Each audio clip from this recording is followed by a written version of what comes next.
obviously this is the one with the shagged engine. Before you go and drop a heap of money on a new engine on a vehicle, you've got to work out whether it's worth it. Now, I haven't personally priced an engine on a V6 ever that I can remember, but the owner has been given a price of $18,000 and a 6-week wait. Now, there's a few options. You've got your new engine, which is probably your best option, but it's very expensive. You've got your rebuild option, which probably means oil leaks, burning oil, and other problems perhaps. And if it doesn't happen straight away, probably later. But it's probably not a too bad option. I think that's fairly expensive as well. I think they're dreaming for a petrol engine, even dearer than a diesel. So I think they're dreaming. But anyway, let's not even go there, because based on what they want, I wouldn't trust them to do it right, and I wouldn't give them the money personally. And then you've got your option of the engine from the wreckers, which, you know, it's still up there. It's going to be 5 to 10 grand. It's a lot of money for an engine out of a vehicle that could end up just like this. So if you do go for that option, first thing you need to do, make it clear with a wrecker or whoever's selling the engine that you're going to do an inspection on the engine, and depending what you find, it might be coming straight back. So as long as they're okay with that, first thing you're going to do when you get the engine, if it's a used engine out of another vehicle, which probably could be a decent option, particularly if they've got a vehicle there that the engine's still in, it's got service books, and you know it's had regular servicing, maybe it's only done 150, 200K, and all the services are filled out. First thing you're going to do, pull the sump off, check the oil pickup, right? If you're going to put the engine in the vehicle, you want to reseal things like the valve covers, the front seal on the crankshaft, the, you know, timing case cover seal, whatever you want to call it, the rear main seal, the one at the crankshaft again, yeah, the valve covers, and maybe the timing cover. They're the common oil leaks on these. But before you do any of those options, you want to have a look at the condition of the vehicle, what the vehicles are worth on car sales, and is it worth investing? For example, this one, 18 grand. By the time you get labor, coolant, oil, some other bits and pieces, that sounds like 23 to me, but hopefully we can get the engine cheaper for him if he goes down that road. So let's say, hopefully trying to keep it near 20 grand, but I don't know, you know, a job's a job and whatever. And either way, the vehicle's off the road for a couple of months, because 6 weeks for an engine, if that's the case. Anyone that watches this video that knows where there's a good V6 engine, maybe a car got smashed and it was one that you owned and you know of it, you know, please let us know. Young bloke trying to help him out. The vehicle seems to be in pretty good condition. Let's go and have a look at it. It's got pearl white paintwork, which usually stays very good, which is a positive on the paintwork side of things. Have a look in the vehicle. It is a VX, so it's got the wood grain. It's got a lot of his gear in here. It needs a steering wheel cover. You can see a bit of wear and tear, but it's got the Kenwood in the dash. Could probably do with a clean. I'm not going to name anyone, you know what I mean. Jared, clean the car, mate. Anyway, it's got the Max Pro line of floor mats, just to show you the 150 mats while we're at it. As you can see, that's the gap, the standard gap there. It's about, you know, you fit a finger in there. If you pull that back to where it's meant to be, you fit a finger in there, maybe 10, 15 mil. So if you're okay with that, but that's not the video. We just want to look at, you know, you got to look at your tires and go, how much rubber's left? Your brakes, general mechanical condition, paintwork, you know, what's faded, is it deteriorated, is it pretty good? It's got the old original tire on the back. It's got, you know, all the lights are good, paintwork's good. Tires, look, the back ones are down a bit, the front ones are looking pretty good. But you just got to look, you're going to have to spend money on lower control arm bushes. We already know with this one. But overall, I think, you know, with all the gear, let's have a look in the back. He's got all the gear in the back as well. So he's got the vehicle set up, you know. He's got the, let me just get this up. Right. So look at that. He's got the K-on tail, the stickers, the drawer system, the fridge, you know, all the K-on cargo barriers and all that. You know, the battery, the time you put into it, you know, he's got the roof rack up there and the awning, of course, all that sort of stuff that a lot of people have got. So he's got his comfortable setup. So if he loves the vehicle and it's set up for him, I don't see a problem from what I can see in this few minutes, other than the engine going clack, clack, clack, quite obviously. The condition of the vehicle overall, it looks pretty good. It looks pretty clean overall. Once again, mate, give it a vac. All right, clean the car. Right, I like the wood grain. He's got the dash mat.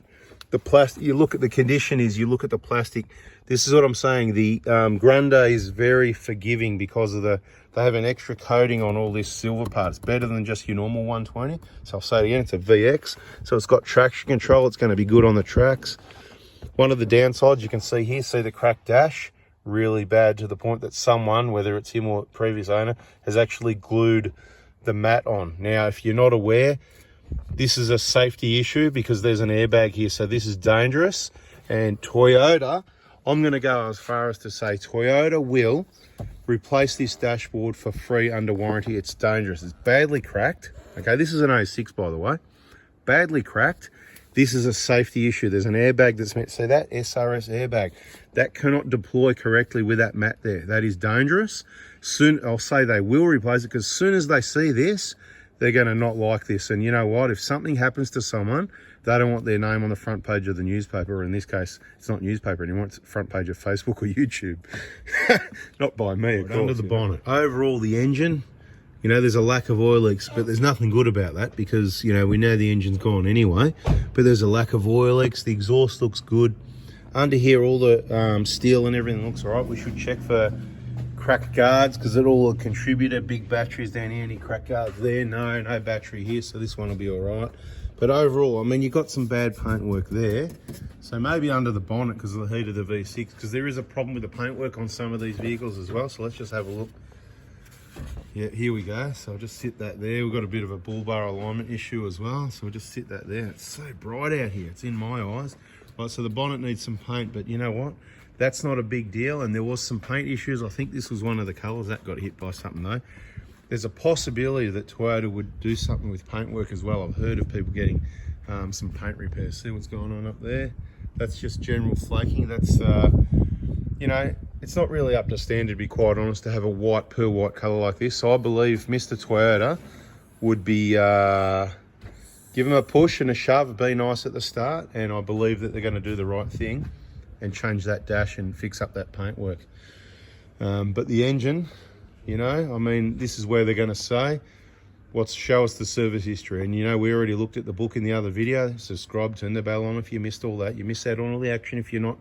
One video a day, 10 minutes, something like that. It's not a big amount of time to save you $25,000, because that's what this would be for a lot of people.